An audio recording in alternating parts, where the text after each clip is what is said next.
So, you're in Birmingham today.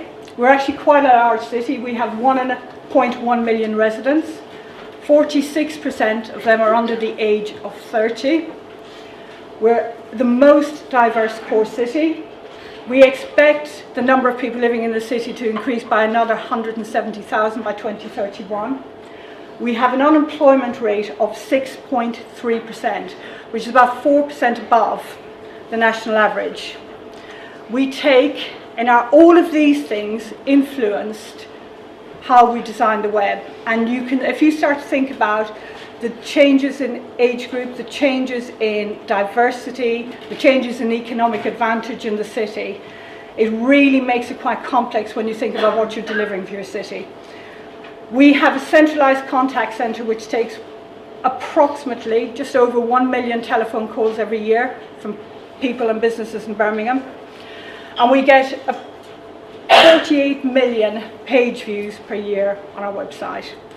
All pretty busy, and our website is now up to 57% mobile. Some of that has obviously been driven by the demographic of the city. A little bit of background. Some of you will know this if you've been around for a while, some may not. But this is the previous website. This is our old website. This was a 3-year project, but having said that, it did include integrated forms and some other things, so it wasn't about building the web. But when this website went live about 8 years ago, it was subject to quite a lot of negative publicity. One, about how long it took, and two, about the cost. I was working in London Borough myself at the time and became aware of that. We subsequently went live with a site for the Library of Birmingham, which is pictured in there. And that, again, received some negative publicity. So as a city, when we were thinking about replacing our corporate website, there was a lot of nervousness around that. Because the website we had didn't work very well for us, it wasn't mobile responsive, it couldn't do quite a lot of the things the services wanted to do, we ended up with 30 plus microsites across the city. So lots of different branding, lots of different presentations of how the city looked, all a bit disjointed, I think is probably the word I'd use. Content of the site was being written by service experts. So guess what? It had lots of jargon, lots of long sentences, and lots of information about what you needed to do, though you didn't really need to know it. And we were almost a bit like, and you will find that sometimes, and I'm sure you've all had these discussions at different points, where services think people must read the terms and conditions before we can allow them to do anything. Well, actually, how many of us ever read the terms and conditions and anything? Well, tick the box and that's it. And there's a piece about making sure that we make things as simple as possible. I'm going to read a quote for you of, I'm sure you all have a similar blogger with your councils. Our particular blogger is someone called the Chamberlain Files, and they're quite vocal in their views about the city and the things that happen in the city. So members and others pay a lot of attention to them as well. And on their reference to this website, they talked about installing, or Birmingham installing, what was triumphantly described as a state-of-the-art website. It was a state, yes, but art, no. So that's where we were coming from, and that's where some of us got a bit nervous about what we were doing. So when we decided to relook at how we were going to do this website, we really thought about what is it for, who is it for? And we then started to think, do we as a council know what people want, or do we think we know what people want? And I think we pretty quickly came to the conclusion we think we know. So that led us to looking at the user needs being taken into account in every stage of the cycle. But there was a huge amount of engagement that happened. It was, from the very inception, we wanted to know who we were designing for. And we wanted to make sure we were getting that right. We then got into Project Start, and with some of the information we had from that, we made sure we went out to every senior management team of the organisation and up to the senior leadership team with the chief exec to say, this is what we're doing and this is why we're doing it, to make sure we had that agreement. That then allowed us to go forward with a new content strategy that said only the web editors can write for the web. The services are responsible for the accuracy of the content and are responsible for making sure it's up to date, but only the web editors can write, because we don't want jargon, we want plain English, and we want good journeys. And in the main, people started to agree with us. We had one or two, but in the main, that was quite well received. But it was well received because we were using evidence to support that. Jadu did a lot of work with us around eye tracking, and I'll talk a bit more about that later. And that led to the design, first iterations. We went to members, we went to staff, we went to citizens and said, what do you like? And then we went around in that circle again. And we kept going with design and content until we got to where we needed to be. So I talked about Spaghetti Lab earlier. While we were waiting for the project start and some of the procurement piece, Fostering and Adoption were very keen to develop their own website.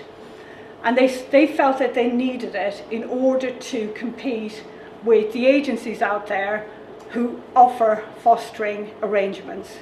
And it was costing the council quite a lot of money to have to do it through agencies. So we took the team, and actually all of this, bar one person, Tim, who coincidentally is in the room today, were part of the web team. Tim supported us in some of that work. Went down to a place called the Impact Hub, which is a community that supports collaborative working in Birmingham, and spent a week there with Spaghetti Lab, looking at what was needed for fostering adoption.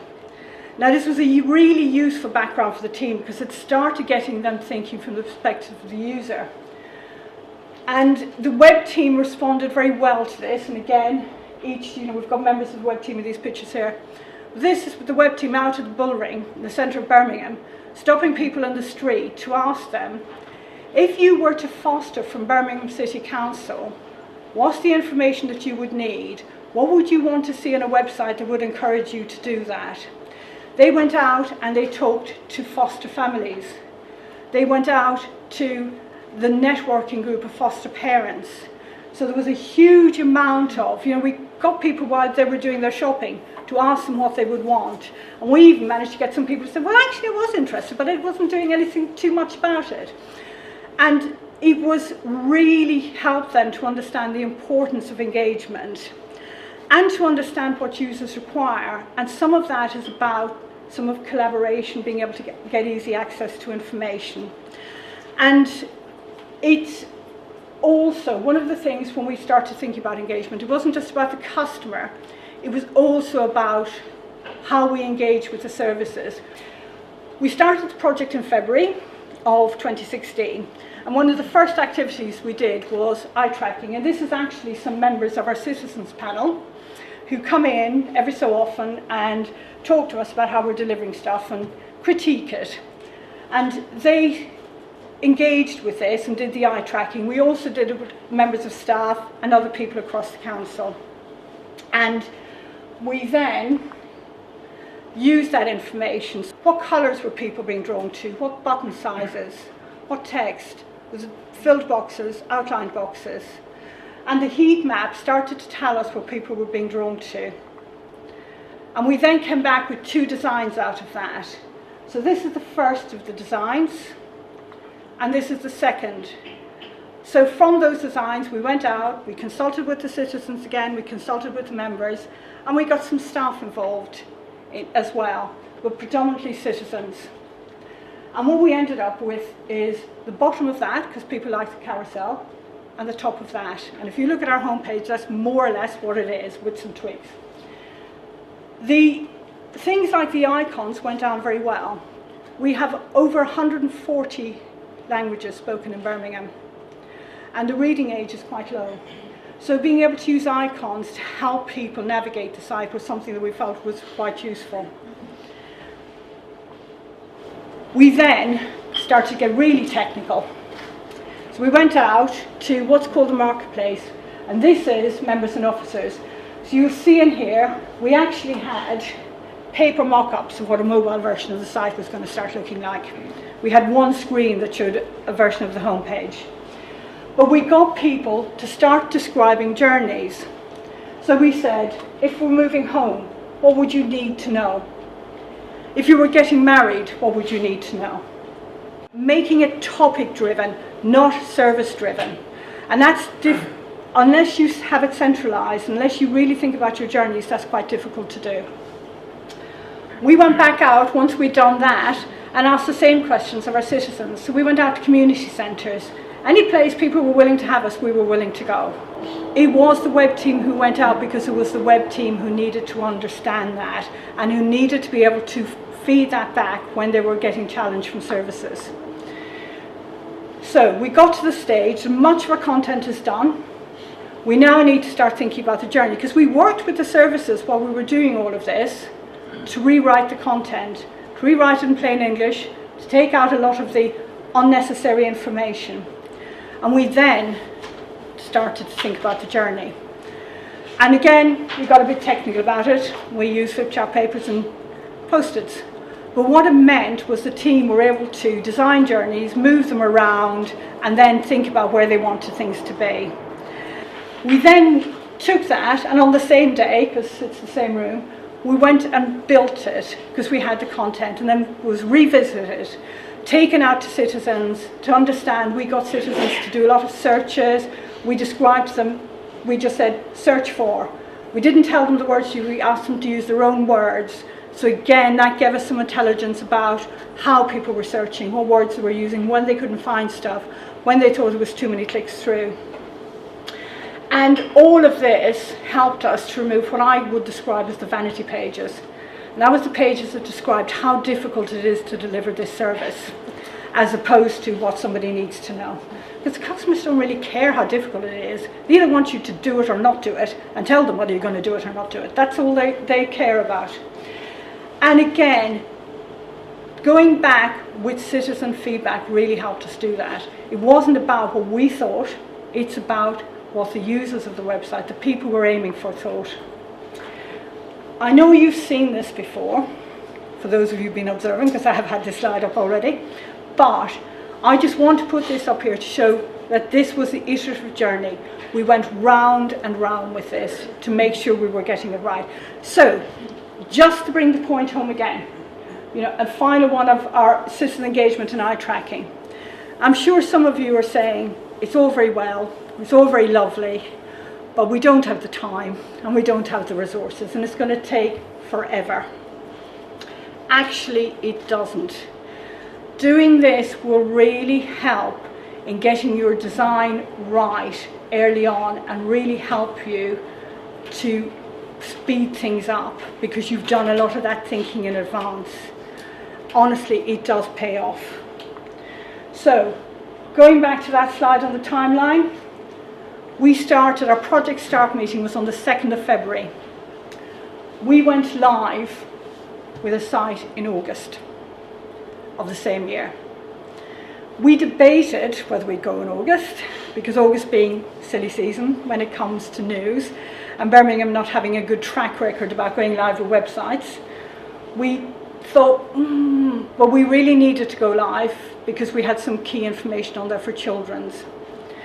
So we started with a 1-week internal soft launch across the whole of the council, where people could feedback and tell us what they thought. And then we went live. And we waited. And we didn't get too much. We got some councillors tweeting, was quite good. We got some feedback from staff, who was quite good. We'd met our target, we'd met our savings associated with it. And then it came up on the Chamberlain files, and we thought, oops, I wonder what this is going to say. And I'm going to read this one for you again. So what it said is, as miracles go, it's not quite up there with the loaves and fishes and feeding of the 5,000, but even so, the fact that Birmingham City Council has managed to redesign its much criticised website and produce something that by general consent is rather good is extraordinary. So we thought, we've made it. It was certainly. Go live for us was far, far from the end. And one of the real surprises that came out of this for us, we weren't looking for any awards. We didn't think, we were looking to get a good website that didn't get criticised. We ended up with honorary status on the Webby Awards this year for mobile as well, which I think was really good. but it really, really is excellent recognition. So going forward, what has happened since? So many of those 30 microsites are transferred into the .gov site or in the process of transferring. Fostering and Adoption decided, actually, we don't need one, we'll go on yours. So they are now on there. So we are starting to get that central presence for Birmingham. We have got services who have started working really well with us. I'm going to give you a very small and very mundane example, but actually I think it's one of the things. Taxi licensing. There's quite a lot of taxis in the city. Every year, people for their taxis, we didn't even realise this was happening, would trundle up to one of the office buildings to get their 20-page binded and printed version of how to apply. So at a cost of £25 per version. We put it on the website for them, worked with them and said, really need to do this for you. Stop people coming in and we'll get... There were 14,000 hits on the download page.